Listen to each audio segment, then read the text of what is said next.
you've been listening for the last few weeks, you know that we got some new tunes to get yourself in the mood here on the Rec Poker podcast. It gets me going when I hear it. I mean, I know a lot of things get me going when I hear it, but I really like that new intro music. So I got to shout out Peter Trulin from Pete and Steve, or Steve and Pete, our mutual friend, Steve Fredlin's old buddy, Peter Trulin, who put that music together for us. And so very grateful to him for that. And if you go to the show notes, you can find out how to get in touch with Peter. He's a fun guy and a great musician, and we're lucky to have him on the team here. So thanks, Pete. And in case I haven't mentioned it already, it's the Rec Poker podcast. We have to thank our amazing, wonderful sponsors, the Running Aces Hotel, Racetrack, and Casino, and Mark Pershawn over at Website Amp, because we couldn't do it without them. I'm your host, Jim Reed, Bluffsterini in the home games, or Rec Poker Jim on Twitter. We could totally do it without me, but they give me the mic every week anyway. And when I say they, I mean the rest of the wrecking crew. These are the people that really make all the magic happen around here at Rec Poker. If you want to find out more about me and them and the rest of the gang, you can go to rec.poker/crew. But you can just stick around because you're going to meet two of them right here, right now. Take it away, gang. I'm Chris Jones. You can find me 5B5 on Twitter or 5x5 in the Poker Stars home game. And I'm Kim Kilroy. I am PatVat33 in the home game, PatVat_33 on Twitter. And this is the forums edition of the podcast. We do the chats edition every week as well, where we have an interesting conversation with someone from the world of poker. But these forums editions tend to be a little more focused on the strategy of the game. And so every week, we take a different forum post from the rec.poker forums, which are free to join. I don't know if I mentioned that. All it takes is an email address and a smile. Get yourself on over to rec.poker and get yourself a free community account. You can play in the home games. You can post in the forums, get involved on Twitter, join the podcast on YouTube every week. It's just one of the great things that we do here. Most of what we do is free. It's a largely volunteer organization. We're here because we want to be sustainable and grow. We want to be around for a long time to keep making the poker world a better place. And so we really, really appreciate the support of our premium members, folks like John Crowell and Ben Enslow, who have joined us here for the conversation tonight. So we're going to actually take a forum post from Ben, who goes by Jammin96 in the forums. And this is a forum post about a deep run he made in the Bounty Builder $22 on PokerStars. So just to set it up a little bit for folks who don't know, so a Bounty Builder, that means that we're playing in a knockout tournament. So there's an added incentive to take people out, because if you knock someone out, you get their bounty. And Ben's one of those lucky players that's playing on PokerStars outside of Ontario. So he gets to play with all sorts of other people. Here in Ontario, the PokerStars player pool is a lot smaller, and it's kind of making for some interesting adjustments for some of our local players. But Ben calling in from the east coast of Canada, another Canuckian. I can't wait to get a visit. We got to do a Rec Poker road trip out there, Ben. Check out that Halifax casino one of these days. What do you think? Well, it's pretty funny. I keep hearing more and more Canuckians. You just had Doc on the chat, and she was talking about being from Vancouver and stuff. So it's just kind of funny, hearing another Canuckian out there. So it's good to hear. So yeah. And it's kind of funny you mentioned about the Ontario thing. It kind of goes both ways, where I'm here wishing that I was playing in smaller fields and you guys are getting all the small fields. I want to get in on some of that. It's true. And so far I've discovered that there's a lot of people in Ontario. They're not very good at poker. So it's a good time. It's a good time to be playing poker in Ontario. I'll say that poker is alive and well, folks. Poker is not dead. So don't worry about that. The rumors to that effect have been greatly exaggerated. Chris, did you have something to I was just quickly saying, I think that's really the interesting thing with these ringed games is I think you start to find some weaker player pools, but you're also getting lower guarantees and lower prize pools. And there's like a trade-off there. And I'm not sure where the ideal thing is, but it's an interesting dynamic. Yeah, it's an interesting tension for sure. Well, I think it kind of depends on what your goals are. Like if you're looking for a big bank, like a big score, off of like a $5 or a $10 buy-in, you got to be playing in big fields, because that's where you're going to get your bigger guarantees and stuff like that. But if you're looking to kind of grind a bankroll and kind of build a little bit, the smaller fields definitely are better because you get lower variance and stuff like that. So, yep, that's true. And, especially in a place like Ontario, the people that are playing at these stakes, it's not a lot of money to them. Whereas you're playing in a global player pool, there might be people living in places where the cost of living is a lot lower, where, 1-2 or 2-5 cash games or a $3 tournament, that might be real revenue for someone who's living in a different part of the world. So they're going to be very skilled players playing in those games. Whereas here in Ontario, playing with a bunch of other people from Ontario, the Big Mac Index tells us that they're mostly playing with a little more comfort in their pockets. So I think that means that they're less serious, they're less skilled, and the smaller number of better players are usually play at the higher stakes, which is not a place that I like to tread. I know my place in the poker world, and I like playing poker against people that are worse at poker than I am. That's why we're talking about a $22 tournament. Here we go. Great one. So Ben, you're playing in this Poker Stars $22 bounty tournament. And I know you're a popular streamer. You've got a Twitch channel that you're very active on. And were you streaming this hand at the time? Yeah, so it's funny, tournament? Actually. I wish Rob Washam was here. We're missing Rob Washam tonight because he was actually in the chat when this hand occurred. So I do know what his opinion was at the time. I don't know if it's changed because I see he hasn't posted he may not have seen it yet in the forums either. So he's fairly active in the forums too. So well, we'll count on you to relay his position to us here in his absence. So what was it about this? So this is about this, you're on a deep run. This one hand comes along here. What made you decide that this hand was one to bring to the forums and see what Rec Poker Nation thought about it? Well, the big thing for me was it's three-handed. So it's short-handed, and it's not only that, but we're deep in a tournament, and the bounties get kind of big at this point. So there's a bunch of different dynamics that are kind of all going on at once with ICM. We're getting kind of close to where it's starting to matter. And then obviously the bounty as well. So I'm kind of curious to see what you guys think. Yeah. And so there was 1,800 players in the field. We're down to the last 25. So way to go already. Yeah. That's quite an accomplishment. You got to win some flips and make some good decisions to get here. And, MTT variance is such a kick in the butt because all it takes is one. You can even make the right decision, get in with aces, and 20% of the time you're still going to lose your tournament life here, which is a rough way to get a return on several hours worth of playing time. Well. I ran really well in this tournament, like early on, really up to this point, like basically until there was 50 players left. I think I had over 100 big blinds. Like I was just amazing. Sailing in this tournament. It was crazy. But yeah, I definitely got lucky in a few spots. Dude, I don't know. No one has ever won a large field MTT without getting lucky. So that's necessary, but it's not sufficient. So I know you're bringing the skills to the game that'll get you the rest of the way.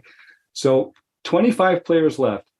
It's crazy to me that you're at a table with only 3 players. Had someone just been eliminated, or how did that? How many players did you have the other tables up in the lobby or something? Could you tell how many players were at the other tables? I think it was we were on a table break and we were close to the 2 tables. Like I'm not exactly sure if there was 25 players left or not, because it doesn't tell me on my poker tracker, but I know we were in. So there may have been 23 or 22, maybe 21 players left. I'm not really sure. I know it was between 20 and 25 players left in the tournament, which I guess does kind of matter when you're getting close, but that's the unfortunate thing about Poker Tracker. And I remember Kim saying when we did a hand history once before to mark and make sure to try and mark in Poker Tracker where the money bubble hits and certain points of these tournaments are. So I tried to remember when this hand was, but I'm not exactly sure where the details are there.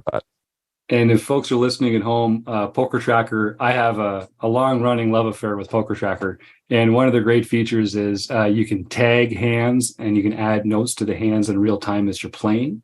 So you can just add a tag to that hand with like a little blue circle. And then that's when the bubble burst, for instance, or something like that. And then when you're reviewing all the hands in the tournament later, you can just look down and see, oh, that's where the bubble burst, or that's when the final table started, or something like that. So using those tags is a great way to stay involved in that. So we are down in the nitty gritty. We're definitely in the position now where 25 out of 1,800, we're laddering up with every exit, pretty much, I would expect. So the ICM does become a factor. And of course, we want the bink.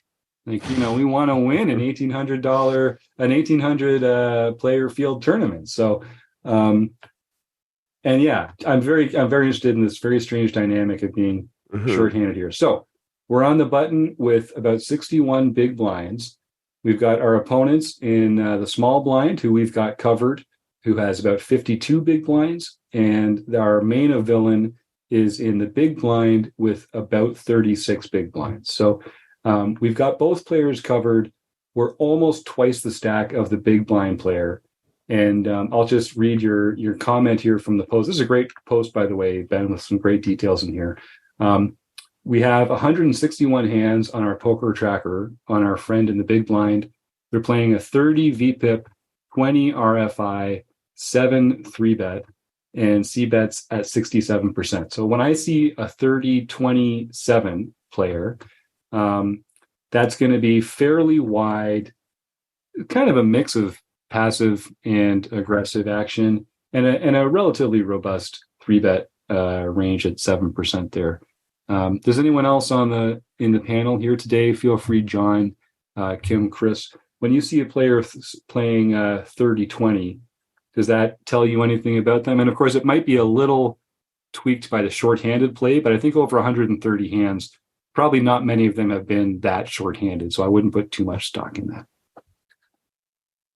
Yeah, I agree. And it's really hard to say. I mean, this isn't that many hands. And if we are in this kind of shorthanded dynamic, these actually start to feel like pretty normal numbers to me. Like, because if we're, so this seems like fairly standard, not much I would read into it in terms of like making big decisions. I think we were full hand, like full ring when we played with him before. For most of them, like we probably have 100. I think we played probably close to 100 hands with him when we were at the same table with him, full ring, and then we split up, and then he came back on this shorthanded table. I believe it's cool how it works. So then maybe a little looser than some, not like wildly so, but maybe somebody who's playing just a little bit, looser than like a GTO range. And when we talk about VPIP and RFI. What we're talking about is voluntarily put in pot, and it just means the percentage of the time that they chose to put chips in.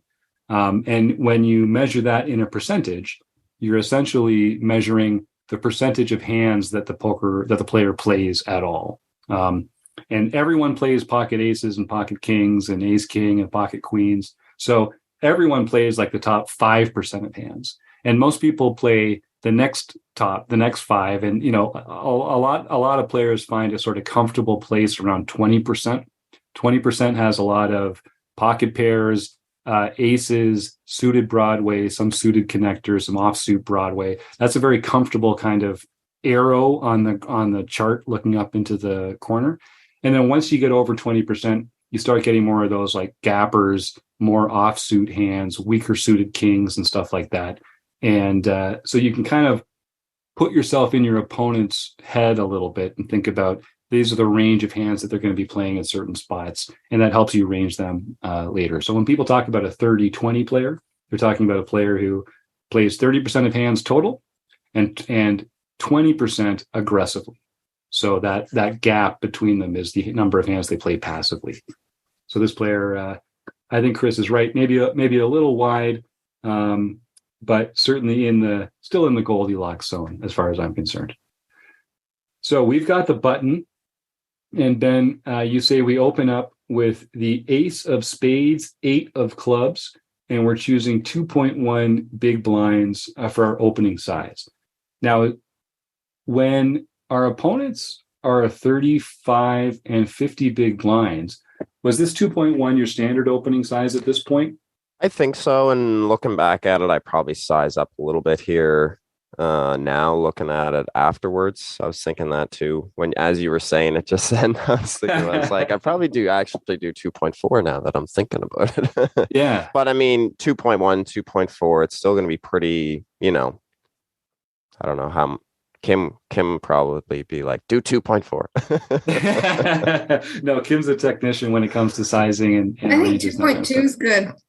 Yeah.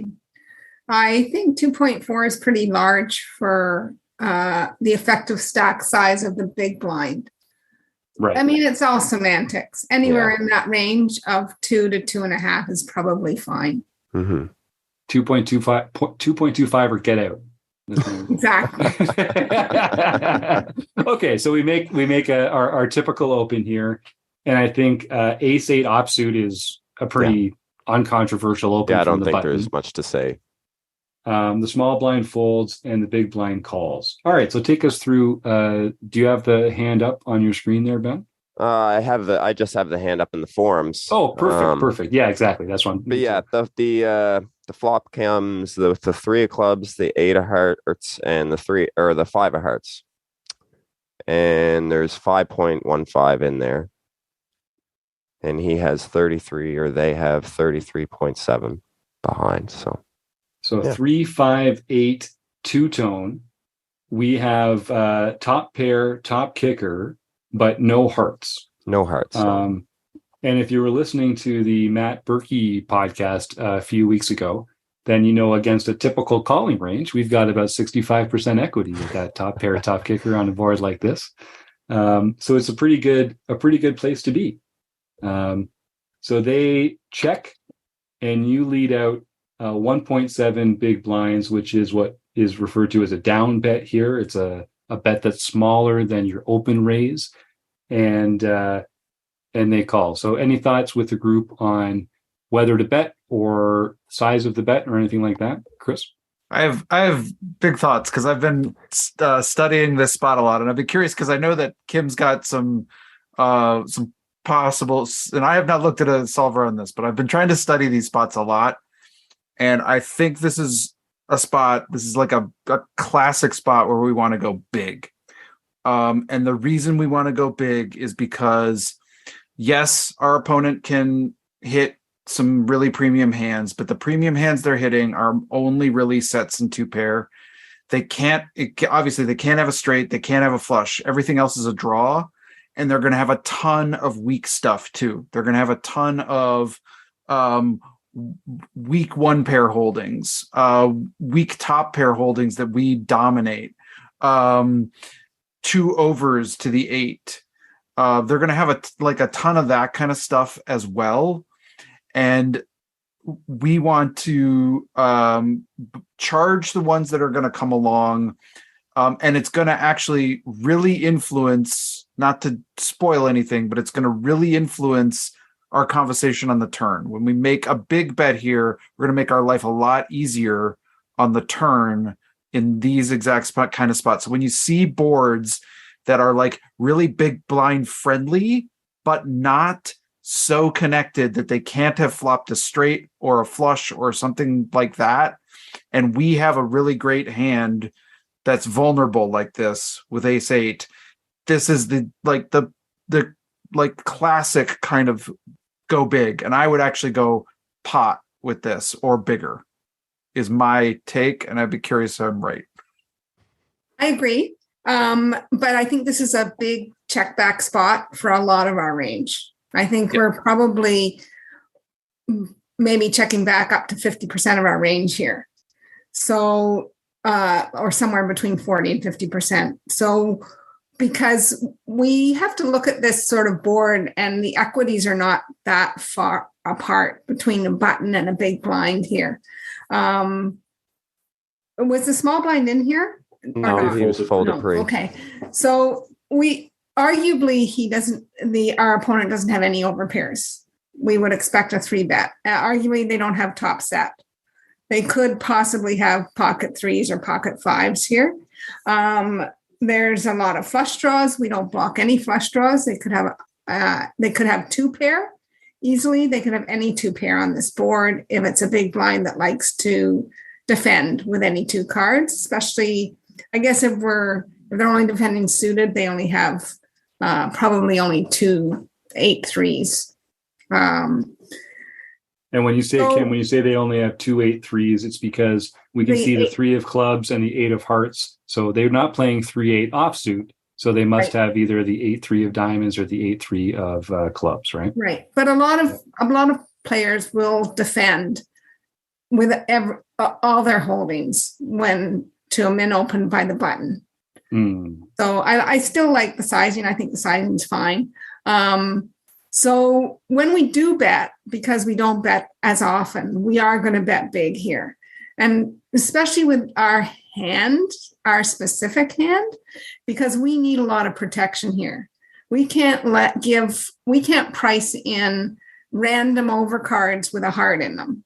Like, we're trying to fold out all the overcards, the 9-10s, the Jack Kings, the Queen 9s, like everything. We're just trying to fold out all the overcards here because our hand is very vulnerable at this spot, at this point in time. So I agree, we want a big bet here. And that was a great note I took from the study groups we were doing with Gareth James earlier this year, which we've talked about before on the show. But if you're betting frequently, then you should do it typically to a smaller sizing. And if you're betting less frequently, you should do it with a larger sizing. It's a general rule, and it should be balanced in both cases. Don't get me wrong. It's not like one's a value bet and the other one's not. You should have bluffs and value in both of them. But the less frequently you're betting within your range, the larger the bet size should be. Well, you guys said it. You guys said it perfectly. So the opponent does call, and Ben, you go into some good points here in the forum post where you yourself talk about sizing up for the reasons that we've talked about here. So I know pretty much was. Yeah, we were on the same page there. I knew exactly where, because even when I read it, because I had left it and then I had come back to it and I read it through it a couple times tonight before we came on. And even reading it, when I see 1.7, I'm like, that just doesn't seem right. Like, it seems like I should either check, like Kim said, or I should just size up, like you said. I don't know if I can do pot size though.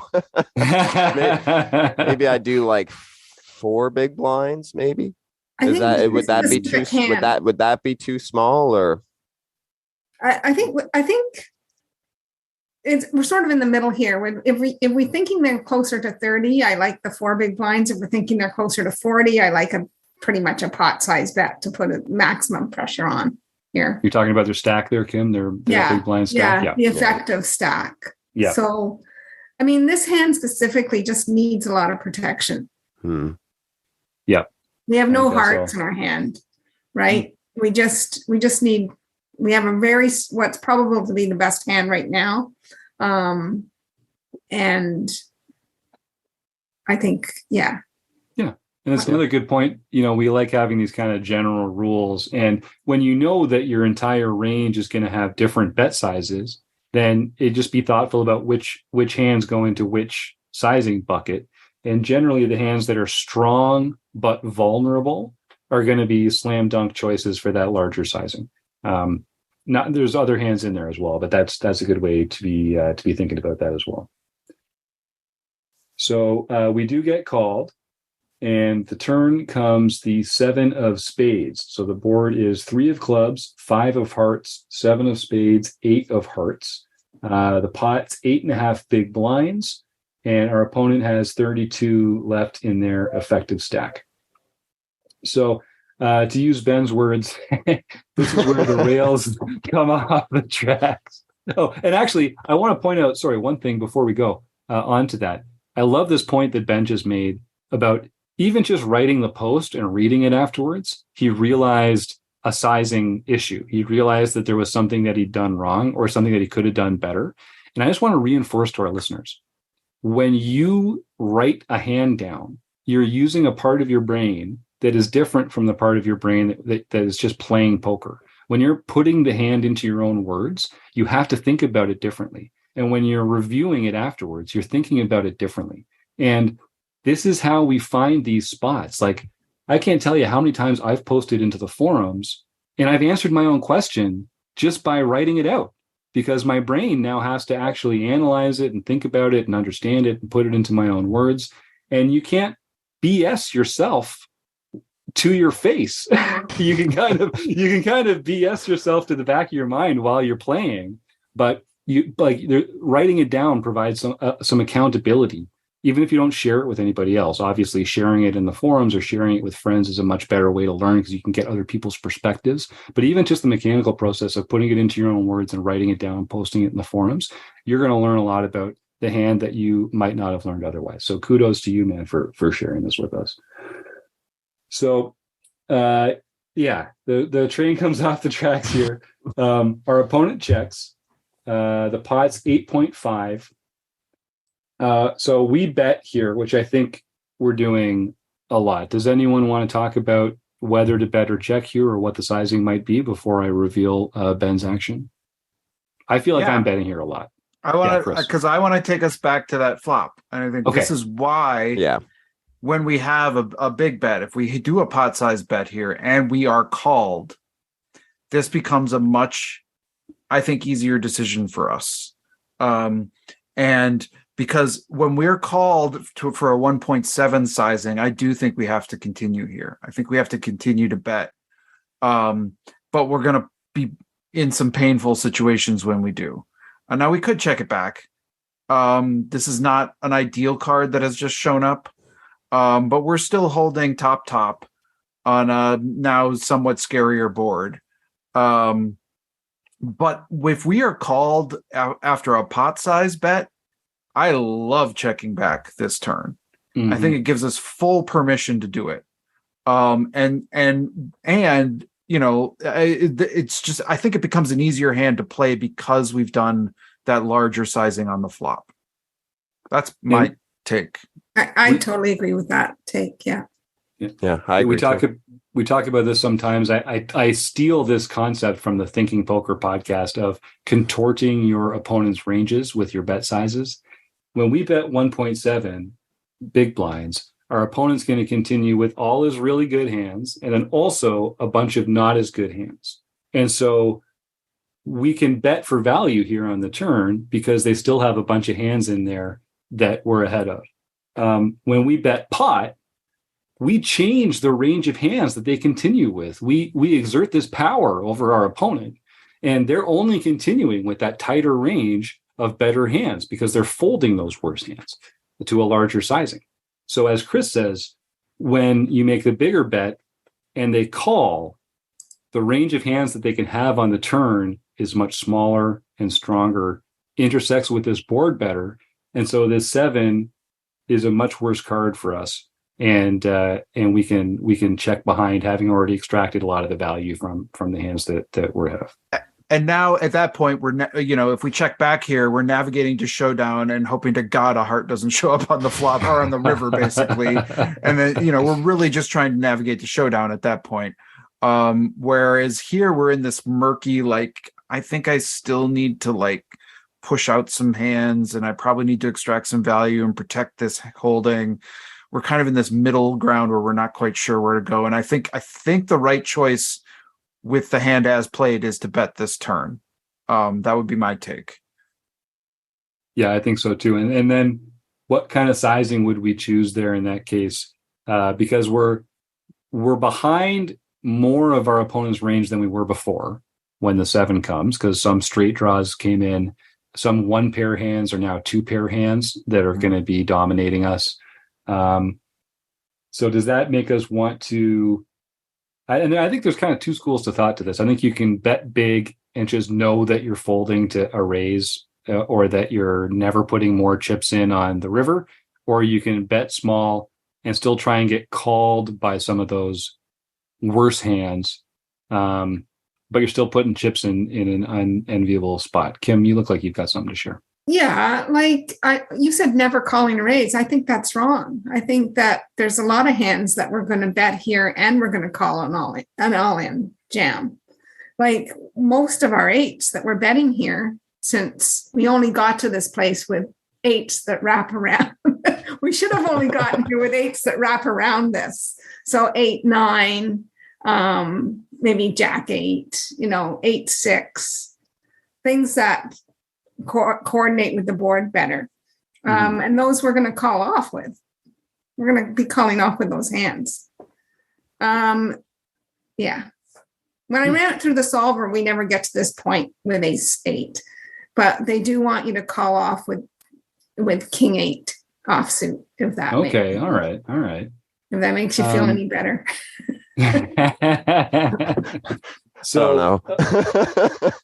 So Kim, do you think the size of the bet on the turn has any impact on how we respond to a raise. I like his sizing here.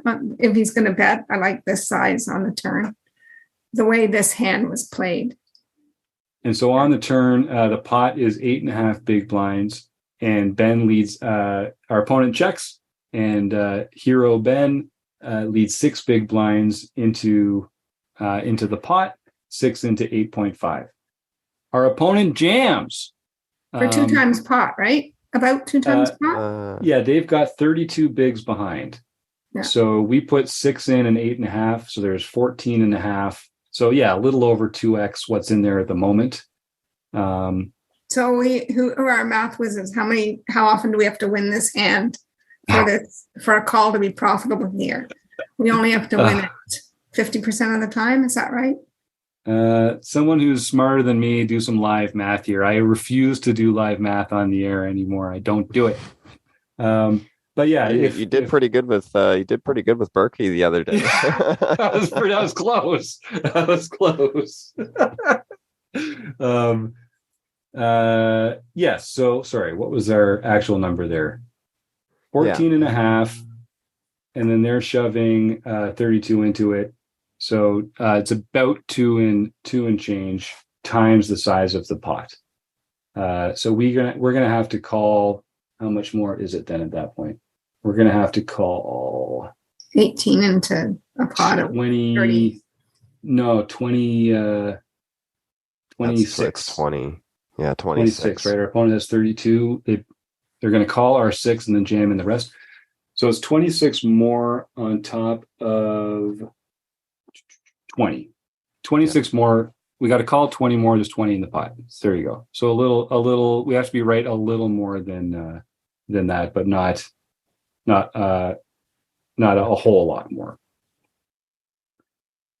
So I think a lot of this really comes down to the opponent's tendencies, right? Like, do we think this is a player that's going to jam this with a pair plus draw? Because there are a lot, like if they've got a 6 in their hand right now, they've got an up and down, and a lot of the 6s that they have are going to have a 5 or a 7 or an 8, or, if they have a 4, then they've already made the straight. We don't like that. But a lot of these other hands are going to be pair plus draw. And we're ahead of the pair plus draw straight up equity, but we're obviously way behind the 2 pair combos. And there aren't as many combos of those because of all the cards that we get to see, including our own 8. But and Ben says they jam fairly quickly. They do take a couple seconds before moving their stack in. And so let's not talk about the bounty yet, but there is a bounty implication here as well. So let's pretend that there wasn't a bounty. So Kim, you're pretty clear that you're fist pump calling here. Top pair, top kicker. Sometimes you're going to be behind because of the way that the boards run out, but that's poker, right? Is that what I'm hearing? Yeah. When you're behind, you probably have outs anyway. Yep, you got three outs to the ace to give you a bigger 2 pair, and you're gonna lose to the straights and sets, but those are only going to make up a small part. Let's get back to the villain dependent thing. So I think they're probably doing this with their straights and sets. Do you guys think they're doing it with all their pair plus draw hands? Like, how many hands that were behind are they actually taking this action with? What do we think? I think that they would have raised on the flop if they had a set. With 2 hearts and a straight draw on there. That makes sense. Yeah. I mean, most of the time, not always. Yep. Most of the time. I mean, the only hand that I'm really worried about here is the straight, to be honest. Mm-hmm. So how often do they have that straight compared to, so you have to put them on, that's when you open your Flopzilla and put them all on that range of what they could arrive to this point with and how many 4-6s are in that range. Mm-hmm. How many 2 pairs are in that range, and then we have to decide if this is a good call or not. Yeah, I think they have a lot of that in the big blind, especially being shorthanded like we are. I think most players, especially at this buy-in level, are probably playing almost all their hands. I think 2 pair is quite likely that they could have 2 pair on this on this turn. But like I said, we still have equity against two pairs. It's true. Yeah. It's true. And then the board can pair too. Like if they've got 5-7 and they turn 2 pair, if the board comes a 3 and pairs the 3, we win. Because we have a bigger 2 pair. A 3 Yeah, and or an ace. Yeah, exactly. So we have a lot of outs there. John, did you have something you wanted to add? Well, just one thing I think we've left out here is I know there's only 3 combos, but them holding a pair of 7s. Oh yeah, good point. They're definitely continuing the flop to that small sizing with pocket 7s there, definitely. So that's another set that they could have turned. That's a great point, John. Although I kind of think 3-bet maybe. Yeah. Maybe they 3-bet that pre-flop. with this guy's stats specifically. 7%, 3-bet, out of position. Okay, yeah, sometimes. Yeah. I mean, they're not a crazy aggressive player. No. Like 30-27. It'd be nice to know what they are against a button, though. Big True. blind versus button. True. You played a little over 100 hands with this player, Ben. Did you have any notes, or did you have a sense of like hands that they played? Or I would have put it in here. I would have put it in the post if. Okay. That's why I put it. Like I sometimes will even put in like if they do something fast or something like that, or if I notice like if they act fast on every street, I'll put stuff like that in there and stuff like that too. But this I can't really remember. Like I say, I definitely would have put it in here if he was, a maniac or something like that. Then. Right. Yeah. Well, then I think we can. I mean, I think that does make for more of the value hands here a little bit. But I think Kim's hit the nail on the head when it comes to our equity in the spot against some of their 2-pair hands. The only thing we really don't want to see are sets and straights, and there's just not that many combos of sets. And I don't think they're playing a lot of offsuit 4-6, even to that sizing. So there's really only so many combos of straights that they could have there as well. Chris, what's your take on that? So you asked the question about, let's pretend the bounty isn't in play. Because I have it for this hand. I think I agree about the call because we're in a bounty tournament. If this is a 25 left in an 1,800 player field and this is a straight up tournament, I am folding. That was my original thought. Maybe I'm just a post flop nit. People have called me that before. And I am folding because although we have a strong hand that beats probably a lot of our opponent's range, there is a lot of like kind of 1 player plus draw type holdings, a lot of 2 heart type holdings. We are not even close to the top of our range. And I'm going to have to fold some parts of what I'm holding. And I think this starts to be a good candidate. This is such a big bet. It's such a high leverage spot. And if we fold this, we still have 51 big blinds. I assume we're still in really good shape. That seems like a healthy stack with 25 left in an 1,800 player field. If we make this call, even if we got the right odds, I think the risk of kind of ruin here is it's a spot I don't like taking because of where we're at in this tournament. Now, when you add the bounty onto this, now I'm opening up my range more, and now I think this becomes a really good call. But I think this is borderline, and I think I understand the counter take too. I would agree with that. Like and this just shows you the importance of knowing what your bet sizing should be right from the beginning. Because we wouldn't be in this spot, I don't think, if we had used the proper sizing on the flop. And to be fair, when I was telling you what the solver said to call with, I haven't put in that this is ICM. I haven't put in this is bounty. So, we're just talking this is where the Sims can be wrong, right? So, but I don't think they're wrong when they say to bet 100% or 120% of the pot on the flop.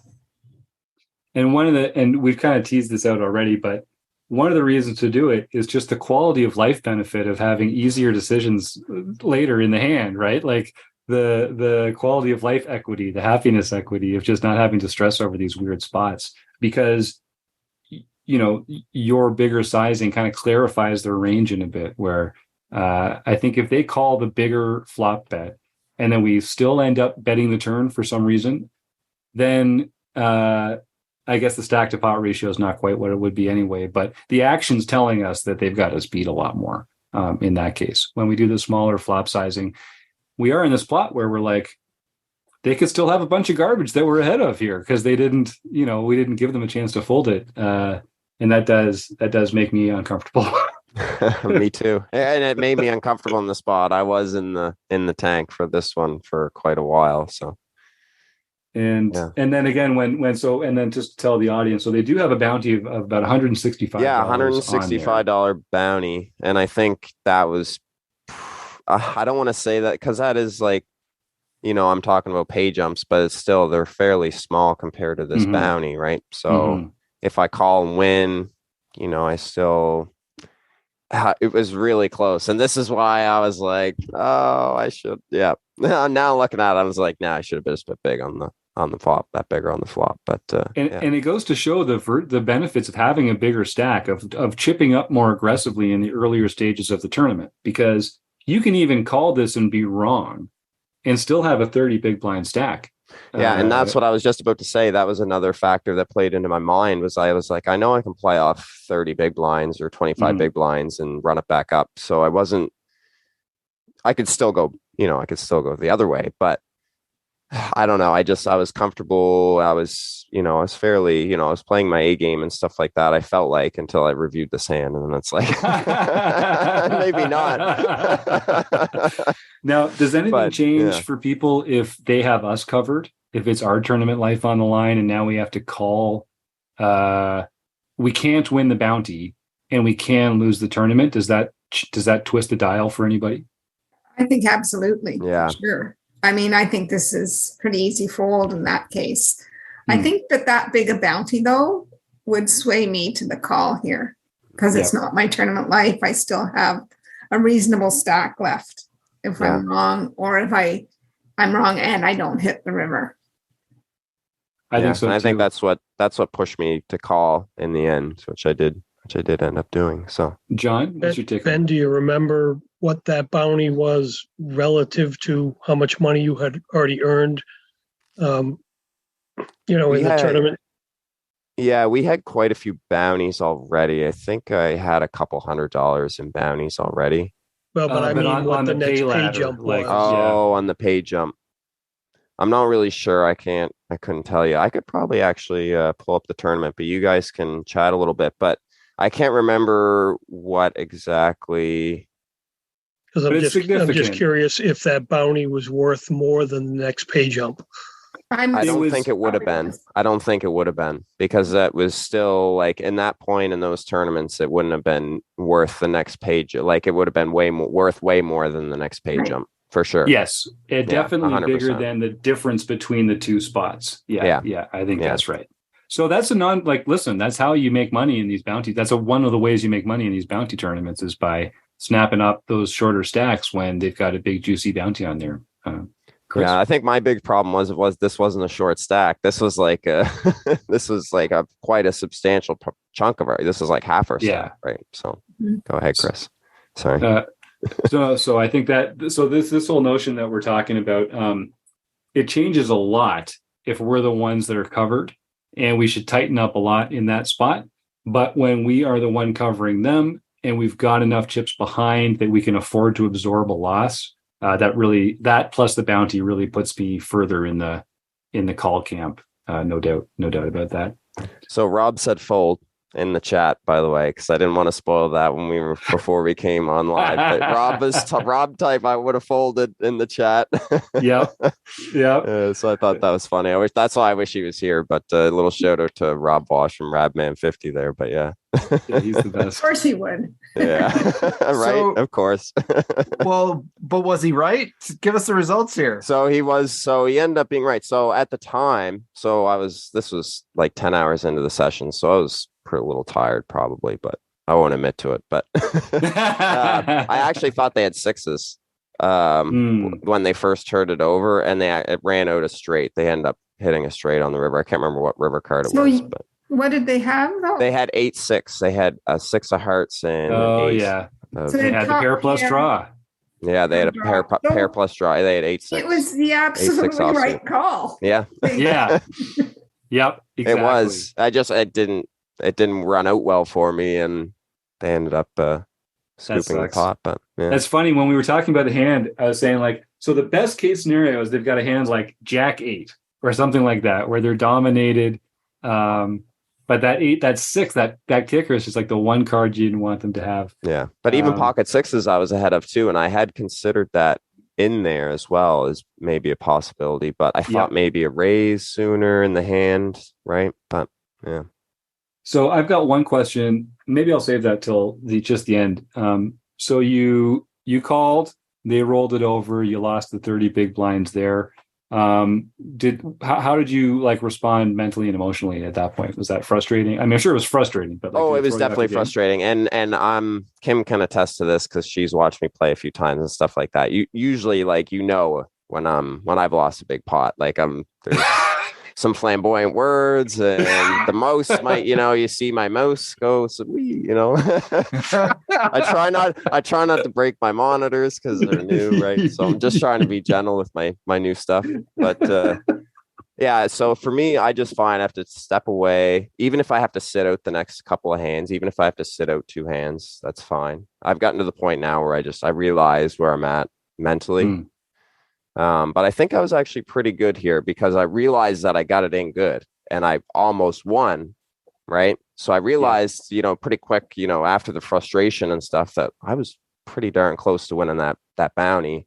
And then I'd have like the chip lead. I would have probably been chip leader if I would have won that pot. So yeah, that was the other question that I had was, I mean, you're not out of your depth in this player pool. So if you can get a lot of chips as well going into the final 3 tables or the final 2 tables, like that's a really good position to be in. So yeah, definitely. The upside of winning the hand is not just the bounty and the chips, but also being this close to the final table, being in that, top 2. And the other thing I will say too, from reading Dara's book, is the opportunity to win more bounties too, because I might cover somebody that I didn't cover before, and they might have a larger bounty as well. So, yep. Just having more room to absorb a bad beat. Like I can't tell you how therapeutically helpful it is to just know that actually I can just get unlucky here and not be out of the tournament. Which is a huge difference when you've got a big stack. So one question for the group here. We talk about how he's got a big bounty, so that makes us more inclined to call. What portion of the player pool do you think is adjusting their ranges to that dynamic?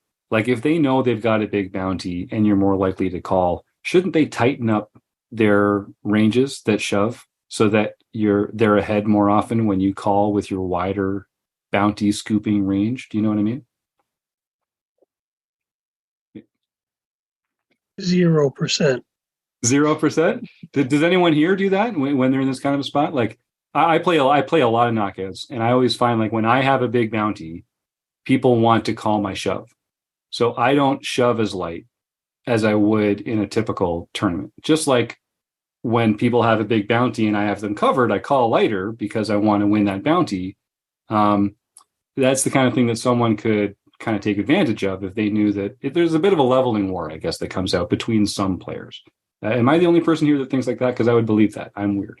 No, I definitely think you're right. And I should change that to say 0%, except for the people who have read Dara's book. Yeah. Because I think along those lines as well. I don't play too many PKOs or bounty tournaments, but I think along those same lines as well. Chris, I tend to get more aggressive if I have more chips because I want to just keep getting more bounties, right? Because that's a big part of these bounty tournaments. Is a lot of the money is in the bounties. Mm-hmm. So if I can lock up as much money as I can, especially early is huge to win bounties and just win flips and try and run good. Yeah, it's really interesting because the way I kind of think about it when I'm playing myself, the more chips I have, the more likely I am to get it in and try and scoop bounties. But the bigger my bounty is, the less likely I am to kind of shove it in light or with like, ace 4 offsuit because it's got a blocker. Because I just feel I'm going to have to put those, I'm going to have to realize my equity more often. So I want to do it with a better set of hands. Yeah, I think that makes sense. I think that makes a lot of sense. I think that, I think PKO, I mean, I don't have a ton. I play them sometimes for fun. I tend to prefer traditional tournaments more. But I do play them. And when I play them, I think you just have to adjust to the idea that people are going to be getting their stacks in a lot of different situations for a lot of different reasons. Some of them are going to be bounty hunting. Some of them are going to be trying to protect their stacks. So they're just going to bet big. So they don't want to have a tough decision down the road. You kind of have just to figure out why people are putting their stacks in the middle and be comfortable getting in the middle in a lot of different scenarios, because it's just a lot more shoving. I don't play online that much. I just wondered, Chris, are you, and Ben obviously isn't doing it as much. He's not comfortable with it. Are you using these 100 to 150% pot bets on the flop? Yes. I'm trying to do it more and more. And it's interesting. It's according to the solver I had up, those are the only 3 bets we should be making on this. With ace offsuit, specifically with the ace of spades and the jack of clubs. So Kim's been very patient with us because we're totally ripping off the poker guy, 2 poker guys here right now in the breakdown. We're having this kind of natural our own minds conversation about what we do first, and then we're turning it over to Kim to put it into a solver and show us what 2 perfect poker playing machines playing against each other would do at the end of the episode, so we don't taint our analysis. But Kim, you've put this into Odin. Is that what you were saying? Yes. Do you want me to share a screen? I think because most of our viewers or most of our audience is audio, it won't work too well. But So it's really interesting. They like these big bets with all the over pairs like 9s, 10s, jacks, queens, less so with kings and aces because they don't need as much protection. So we use some small bets with kings and aces. But with our jack 8, queen 8, king 8, offsuit hands and suited hands, we're making big bets. And specifically with ace 8 offsuit, 100% of your bets are 100 to 150% of the pot. That makes a lot of sense. Kim, indulge me. What are the balancing hands that are also making those large bets? Are they hands with 2 hearts in them? Are they hands with some of the offsuit queens, queen 8, obviously, jack 8. I've already said those. So it looks like some of the hands like king 2 suited, which is with the hearts or without the hearts?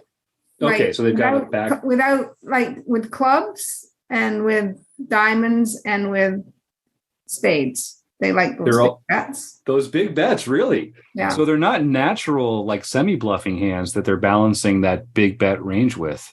No, we have the 2, but other than that, we just have those are our bluffs are coming from there. Interesting.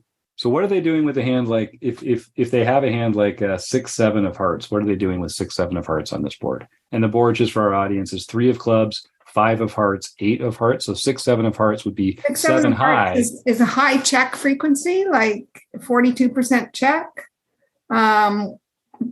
like a small bet 48% of the time.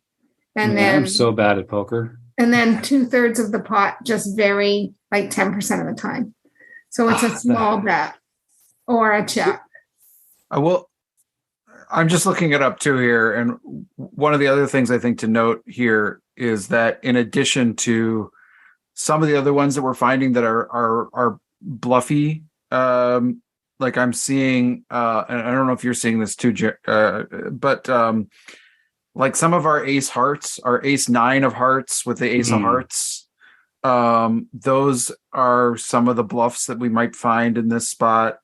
Chris, sorry, are those ace 9 of hearts or ace 9 offsuit with the ace of hearts? Ace 9 offsuit, ace of hearts, 9x. Okay, that might be one that we work in as like a bluffing range type candidate. Interesting. Yeah, mine has big bets. Mine has ones like ace 6 off, king 7 off, king 6 off. Yep. So the second card, like touches this board. Yep. Yeah, if we've got a 9 in our hands, then we've got the gut shot, and it also blocks our opponent's straights. Yep, true. With those cards, and it blocks their top pair hands too. We've got backdoor nut hearts, and we've got backdoor straights with those kinds of holdings. Interesting. Yeah. So that big betting size is actually even more polarized than I think a lot of our audience would give it credit for. I think when people think about big bets, they think about very strong made hands and then extremely strong draws. And what we're actually seeing here is that those very strong draws are actually good enough that we can continue at a smaller sizing. And we're actually going even lower in our range to hands that have like backdoors, unpaired. That's how we're balancing these top pair, top kicker, over pair kind of hands that are going to be in this over bet sizing. But don't also forget that we're also checking a lot on this flop. Yes, good. Checking a lot. So and that's what I seen when I first came in and looked at the hand again. I was looking at 1.7. I was like, why didn't I just check? No, but you're not check your hand. No, with this hand. Yeah. This hand. That kind of board. That hand is supposed to bet 100% of the time and bet big. So we all have to try and learn and do that. It's not a comfortable bet size for anybody. It's not what we've been doing automatically. It's not what we've got set up on our little mouse scroller thing. Right. It's like I'd be more comfortable doing half pot than what I just added this to one of my options. I just added 1.25 pot to one of my options, by the way, because of this stuff that I've been trying to figure out and learn a little bit more about. Yeah. I like that. I think that's, and this is something that it makes people uncomfortable, and people are less studied in spots like this where we see overbets and micro bets too, but we're talking about overbets here. So if anytime you can get into a corner of the poker world where your opponents are less studied than you are, that works to your advantage. If you can be more comfortable with big bets than they are, that's going to work to your advantage. And if you think about it from a big blind perspective, I think we have all been trained that we're going to be led into with a small C bet. We're going to defend with anything that has anything, right? Any kind of gut shot, single pair. Let's see how the hand progresses. And if you do this kind of bet, that just tears apart that entire line of thinking. Mm-hmm. So we got a great response here from Eric Anderson. Anderson85 is his username at Rec Poker. You've probably heard him on the show here before. He's a very active poster in the forums and joins us on the forums podcast every once in a while. He recommends using a 3E sizing, which is just using a sizing that you can use on 3 streets that gets you all the way in by the end of the hand, according to the size of your stack. This is something that Gareth James talks about in our study group with him as well. And he's got a lot of really interesting screenshots he's pulled up. In fact, one of these is from Gareth James's program, I think. And then he's got some stuff from pokercoaching.com. I see something from Equilab and one of the other solvers that Eric Anderson likes working with here. So we've had a really good time. We've been like almost an hour talking about this hand on the podcast here, but I really encourage our listeners, go to rec.poker, go to the forums and check out this forum post. The link is in the show notes. In fact, I don't even think you have to be a member. If you're listening to this podcast, go click on the show notes. You'll see a link to the forum post, and you can see some of the details that get added into the post. And if you're a visual learner like me, you'll really appreciate looking at some of these images and screenshots that Eric Anderson has put up here, which is, why I like using the forums for this kind of stuff, because you get so many different ways to think about the hand. So any final takes on this? What did you say he had suit-wise, Ben? He had the 6 of hearts in his hand with the 8 of, I think it was was there a spade on the flop? Was it the 8 of spades? I think he had heart on the flop. So yeah, I think he had the 8 of spades, 6 of hearts. Right. It's funny because the solver likes a call with all the heart hands, and it likes the shove with the 8-6 off that doesn't have a heart, because now you're not blocking your heart draws. Right. Yep. Unblocking those semi bluffs of yours. Yeah. So that's interesting. I like it. Well, Ben, well done. Nice deep run. Yeah. It was a long session.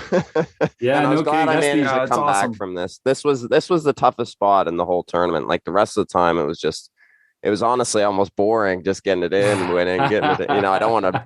I did lose some pots. I'm sure I did. But if you go back and look at the hand histories, but it wasn't anything to slow me down or anything in the tournament. So yeah, and I was, like I say, I was glad I got over this and just got right back in the zone. So, well, Ben, I remember my very first Rec Poker home game.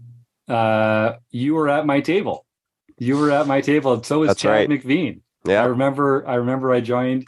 Back 3 Canadians. Yeah, 3 Canadians, like probably the only 3 Canadians at that point. And I remember just typing in something friendly in the chat, and you and I struck up a conversation. And that was a few years ago now. And you can tell at the start of COVID, I think, wasn't it? I think it was like the end of 19 or early 2020 or something like that. And you can tell, man, like it's because you're feeling comfortable in all these spots now. Like you say, I just kind of rolled through this tournament. It's because you've just gotten so much better at poker over the years for being involved with Rec Poker and watching the streams and streaming yourself. Like it's impressive to see it, and it's great. And it just goes to show, like, get involved, share hands, play more poker. Play in our home games where it's free, where the cost of losing is very low.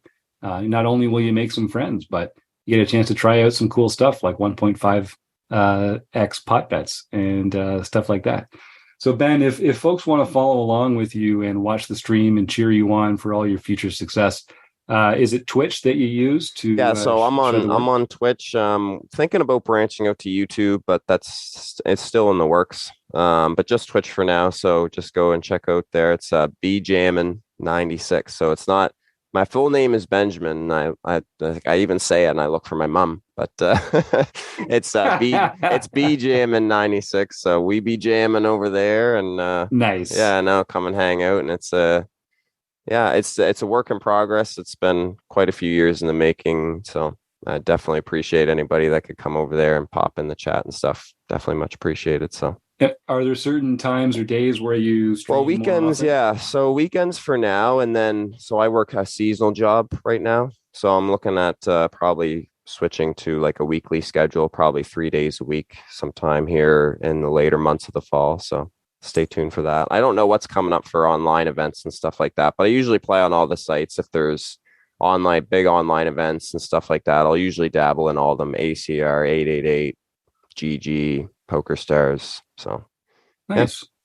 Yeah. All right. Well, go check out BJammin96 on Twitch, and like I say, go check out this forum post and share your thoughts and let us know what did we miss here in our own analysis on the show, because I know we don't get it right every time, Lord knows.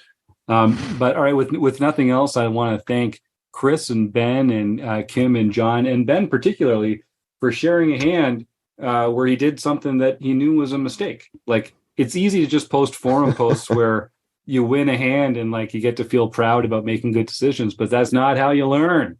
The only way you can learn is by sharing your mistakes. So kudos to you for doing that. So I guess I'll thank Mark Vershawn and the wonderful folks at Running Aces Hotel, Racetrack, and Casino. But mostly, it's you, the listeners, that we depend on for all your support. So thanks for listening, and we'll see you next week.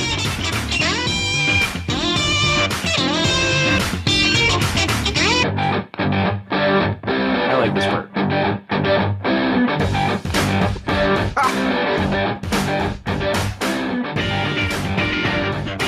I had a laugh when you did that in the last one. All right, have a good night, everybody.